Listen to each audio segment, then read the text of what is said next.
Antes de comenzar la reflexión de hoy, les pido que vean en el link que he dejado abajo en la descripción, que es de mi otro canal en donde he subido una pequeña reflexión sobre la fiesta del Halloween, para que tomen conciencia de lo que eso significa y no caigan en la tentación de celebrar algo que es absolutamente dañino para el ser humano.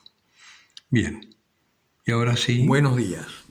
Hoy viernes recordamos a los santos Simón y Judas, apóstoles, y reflexionamos del Evangelio de San Lucas, capítulo 6, versículos 12 al 19. En aquellos días Jesús se fue al monte a orar y se pasó la noche en oración con Dios. Cuando se hizo de día, llamó a sus discípulos y eligió 12, de entre ellos a los que llamó también apóstoles: a Simón, a quien llamó Pedro, y a su hermano Andrés, a Santiago y Juan, a Felipe y Bartolomé, a Mateo y Tomás, a Santiago de Alfeo y Simón llamados Celotes, a Judas de Santiago y a Judas Iscariote, el que llegó a ser un traidor. Bajando con ellos, se detuvo en un paraje llano. Había una gran multitud de discípulos suyos y gran muchedumbre del pueblo, de toda Judea, de Jerusalén y de la región costera de Tiro y Sidón, que habían venido para oírle y ser curados de sus enfermedades. Y los que eran molestados por espíritus inmundos quedaban curados. Toda la gente procuraba tocarle, porque salía de él una fuerza que sanaba a todos. Palabra del Señor. Lo primero que vemos es la diferencia que hay entre ser discípulo y ser apóstol. Todos estamos llamados, los bautizados, a ser discípulos del Señor. Y a algunos de ellos el Señor los escoge especialmente para ser apóstoles. El apóstol, fundamentalmente, la tarea que tiene es evangelizar, anunciar el reino de Dios que ha llegado, que está cerca de nosotros y que podemos acceder a él en la medida en que busquemos la voluntad de Dios. Hoy estamos sufriendo en la iglesia la palabra no es la que quisiera usar, pero es real, una infiltración del espíritu humanista secular dentro del mismo clero y de los laicos, en donde incluso hay obispos que dicen no anuncien tanto el evangelio, sino que evangelicen espiritualmente, evangelicen lateralmente. Y con eso, ¿qué es lo que están tratando de decir? Que tenemos que repartir comida, juntar alimentos no perecibles para llevarle a los más pobres, etc. Yo lo vengo denunciando desde hace mucho tiempo porque es lo que yo veo. Y no es esa la evangelización.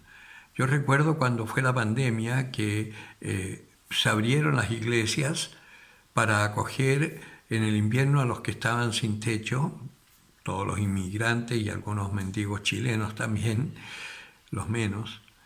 Y estando cerrados los templos porque había que hacer aforo, sin embargo las parroquias que se abrieron para eso estaban llenas de gente durmiendo dentro del templo, incluso durmiendo en galpones, durmiendo en salas, hacinados, y no se les habló de Jesucristo en ningún momento, como si por ciencia infusa les fuera a caer en cuenta que si la iglesia los acogía era porque el Señor los acogía.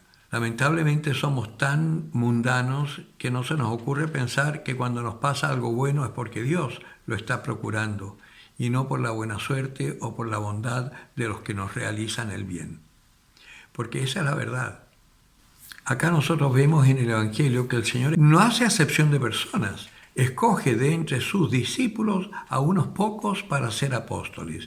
Y los apóstoles que escogió no eran lo más granado precisamente, porque estaba Pedro, pescador, Santiago, Juan, los hijos de Zebedeo. Y nosotros vemos acá que de entre sus discípulos escoge a unos pocos para ser apóstoles, de hecho 12, uno por tribu, por así decir.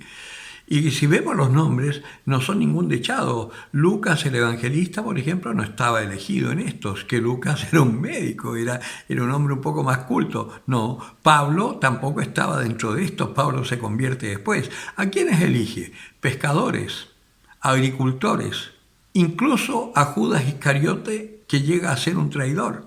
El Señor, para que se cumpla la palabra, escoge lo que no vale.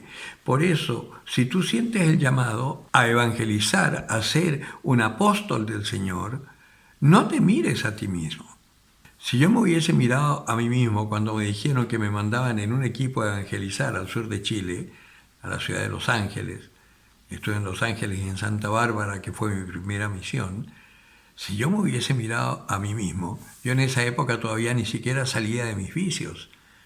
Estaba totalmente perdido en el espacio.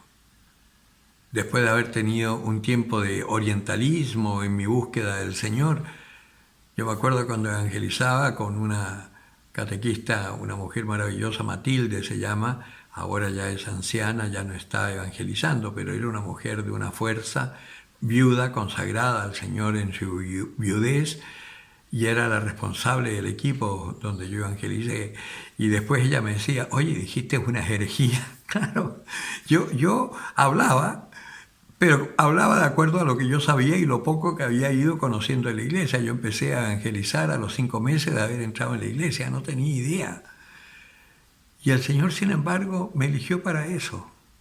Y a medida que fui madurando en mi fe, me fui dando cuenta que el Señor me elegía además para ser presbítero. Si me hubiese mirado a mí mismo, tampoco hubiese aceptado ser presbítero, porque aunque el Señor me había sanado de las grandes dolencias, de mis grandes vicios, de mis grandes pecados, todavía estoy lleno de pecados.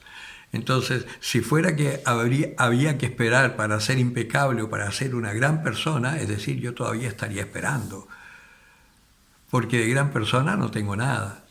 Por eso no tenemos que mirarnos a nosotros mismos. Tenemos que mirar al Señor. Él es el que te elige y Él es el que te va a dar los dones necesarios para que puedas cumplir la misión para la cual Él te está llamando como apóstol. Y como apóstol, la misión fundamental es anunciar el amor de Dios. Y bendito sea si te han elegido como apóstol, porque entonces primero vas a experimentar en tu vida todo el amor de Dios y todas sus gracias, para que después puedas anunciarlo a los demás. Y no esperes estar habiendo recibido todas las gracias del Señor para empezar a anunciar al Señor, sino que en la medida en que vas descubriendo a Dios en tu vida actuando, anúncialo en eso que conoces. Por eso también no es tan necesario hacer cursos bíblicos para empezar a evangelizar, porque los cursos bíblicos te llenan de soberbia, porque conoces la Escritura. Pero es mucho más importante que conozcas o que seas un teólogo. Y un teólogo, en el estricto sentido de la palabra, es uno que conoce a Dios. De Theos, Dios, y Logos, palabra. Tú conoces la palabra de Dios. Y conocer la palabra de Dios no significa que estuviste estudiando en la Biblia y en distintos manuales. No, conocer la palabra es conocer a Dios. Así como conoces a tu Padre, que en la medida en que tú dialogas con Él, vas conociendo su vida, te vas dando cuenta de sus dolores, de sus sufrimientos, de sus carencias, y empiezas a amarlo, porque te das cuenta quién es realmente. De esa misma forma, a Dios, que además es perfecto, no como tu papá, sino que es tu Padre perfecto, con mayor razón lo vas a amar, porque te das cuenta que todo lo que tienes, todo lo bueno que tienes, te viene de Él. A eso te ha elegido el Señor, para eso eligió a estos 12 pobres que los mandó a evangelizar y anunciar el amor de Dios. Y lo extraordinario es que así como la gente intentaba tocar a Jesús porque de Él salía una fuerza, también de ti saldrá esa fuerza, una fuerza que consolará, que sanará el corazón, que conquistará a los indiferentes, que hará llegar a los alejados y volver a la iglesia. Créelo y se cumplirá en ti. El que tenga oídos para oír, que oiga.